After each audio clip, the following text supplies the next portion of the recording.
فکرشو بکنین. اگه همه چیزایی که در مورد خوشبختی بهمون گفتن اشتباه باشه چی؟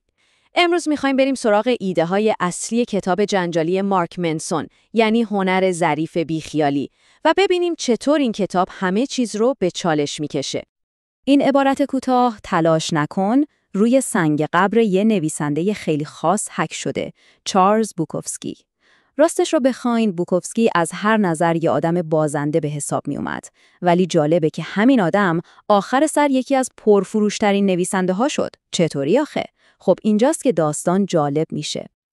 خب شاید فکر کنی داستان بوکوفسکی هم یکی از همون داستانای انگیزشی کلیشه‌ایه که میگه هیچ وقت تسلیم نشو. اما اصلاً اینطور نیست. قضیه خیلی عمیق‌تر از این حرفاست. بوکوفسکی با زندگیش به ما نشون میده که شاید، فقط شاید، کلید موفقیت اینه که با خودمون و شکست‌هامون راحت باشیم. یه ایده کاملاً برعکس هر چیزی که توی کتابای خودیاری خوندیم.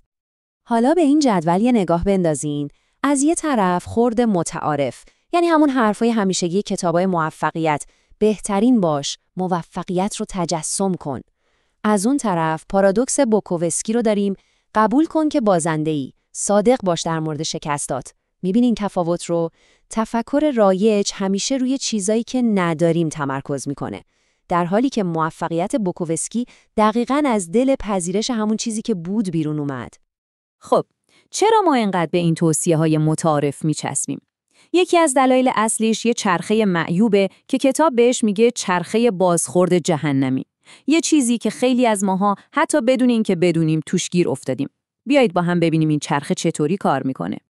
این چرخه خیلی ساده است. فرض کنید یکم احساس اضطراب میکنید. بعد نگران میشید که چرا مضطربید. این نگرانی خودش اضطراب بیشتری میاره و بوم، شما توی یه لوپ بی انتها گیر افتادین. این قضیه تو شبکه‌های اجتماعی 1000 برابر بدتر میشه. درسته؟ شما اینستاگرام رو باز میکنین، میبینین همه دارن بهترین لحظات زندگیشون رو به نمایش میذارن و با خودتون فکر میکنین پس چرا من اینجوریم؟ حتما یه مشکلی دارم. و اینجوریه که این چرخه عمیق‌تر و عمیق‌تر میشه. خب راه فرار از این جهنم چیه؟ یه فیلسوف به اسم آلن وات یه ایده خیلی جالب داره که بهش میگن قانون وارونه. ایده اینه: هرچی بیشتر دنبال یه حس خوب بگردی، کمتر بهش میرسی. چرا؟ چون همین که داری دنبالش میگردی، داری به خودت یادآوری میکنی که اون حس رو نداری. برعکسش هم صادقه. پذیرفتن یه تجربه منفی خودش یه تجربه مثبته. عجیبه نه؟ اینجاست که ایده اصلی کتاب وارد میشه. راه غلبه بر درد اینه که اول یاد بگیریم چطور تحملش کنیم. در واقع وقتی شما بیخیال این میشید که حالتون بده، اون چرخه بازخورد جهنمی رو از کار میندازین. شما با این کار قدرتش رو ازش میگیرین. خب تا اینجا فهمیدیم که دنبال کردن سیریشوار حس خوب خودش مشکل سازه. پس شاید کل هدف ما اشتباهه. شاید باید کلاً تعریفمون از خوشبختی و زندگی خوب رو بازنگری کنیم. کتاب یه مثال خیلی خوب میزنه. داستان بودا. بودا یه شاهزاده بود که تو ناز و نعمت زندگی میکرد و از هر دردی دور بود. اما وقتی با رنج و سختی دنیای واقعی روبرو شد، فهمید که زندگی یعنی همین رنج‌ها. درس اصلی اینه که درد و رنج جزئی جدایی ناپذیر از زندگیه و شاید، فقط شاید، یه زندگی بدون مشکل اصلاً زندگی با ارزشی نباشه. ببینید، مشکلات هیچ وقت تموم نمیشن، فقط شکلشون عوض میشه یا به قول کتاب ارتقا پیدا میکنن. خوشبختی این نیست که مشکل نداشته باشی. خوشبختی اینه که مشکلاتی رو حل کنی. پس راز اصلی این نیست که از مشکلات فرار کنیم، بلکه اینه که مشکلاتی رو پیدا کنیم که از سر و کله زدن باهاشون لذت میبریم. این ما رو میرسونه به مهمترین سوالی که هر کسی میتونه از خودش بپرسه. نه، این سوالی نیست که از چی لذت میبرم. یه سوال خیلی عمیق‌تر و قدرتمندتره. و اون سوال اینه: چه دردی رو توی زندگیت میخوای؟ حاضری برای چی سختی بکشی؟ یه لحظه بهش فکر کنید. این سوال خیلی مهمه. چون جوابی که به این سوال میدین خیلی بیشتر از آرزوهاتون مسیر زندگی شما رو تعیین میکنه.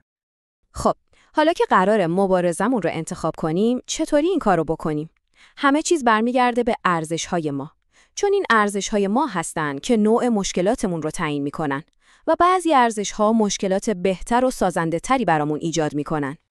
کتاب یه سری ارزش‌های رایج رو اسم میبره و بهشون میگه ارزش‌های مزخرف.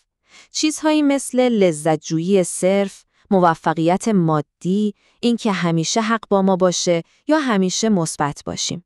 چرا اینا مزخرفن؟ خیلی ساده. چون یا خارج از کنترل ما هستن یا سطحی‌ان و خوشبختی واقعی و پایدار برامون نمیارن. این مثال 2 ستاره راک فوق‌العاده است. از یه طرف دیو ماستین رو داریم که از گروه متالیکا اخراج شد. اون تمام زندگیش رو گذاشت تا از متالیکا موفق‌تر بشه. و با اینکه گروه خودش مگادرس فوق‌العاده موفق بود، اون همیشه خودش رو یه بازنده میدید. چرا؟ چون معیارش دیگران بودن. از طرف دیگه پیت بست رو داریم، درامر اولیه گروه بیتلز که درست قبل از معروفیتشون اخراج شد. اون به جای اینکه نابود بشه، رفت و یه زندگی آروم و یه خانواده خوب برای خودش ساخت.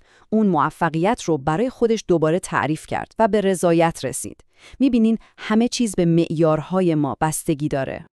پس فرق ارزش‌های خوب و بد چیه؟ ارزش‌های خوب 3 ویژگی اصلی دارن. اول اینکه مبتنی بر واقعیت هستن، نه خرافات. دوم اینکه سازندن، یعنی به خودتون و بقیه کمک میکنن. و سوم و از همه مهمتر اینکه قابل کنترل هستن، یعنی به انتخابهای خودتون بستگی دارن. مثلا محبوبیت دست شما نیست، اما صداقت چرا؟ خیلی خوب، پس باید ارزش‌های خوب و قابل کنترل انتخاب کنیم، اما این کار توی دنیایی که دائما بهمون میگه باید خاص و استثنایی باشیم خیلی سخته. چطور میشه با این فشار کنار اومد؟ یه سوالی که برای همه پیش میاد اینه، یعنی من نباید استثنایی باشم تا زندگیم ارزش داشته باشه؟ ببینید، فرهنگ امروزی ما از رسانه‌ها گرفته تا شبکه‌های اجتماعی ما رو با این ایده بمبارون میکنه.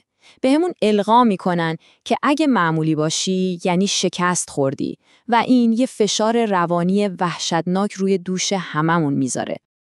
کتاب اسم این پدیده رو میذاره استبداد استثنایی گرایی، چون ما دائما فقط موفق‌ترین، زیباترین و پولدارترین آدم‌ها رو میبینیم، ناخودآگاه فکر میکنیم که این نرمال جدیده، در حالی که اینطور نیست.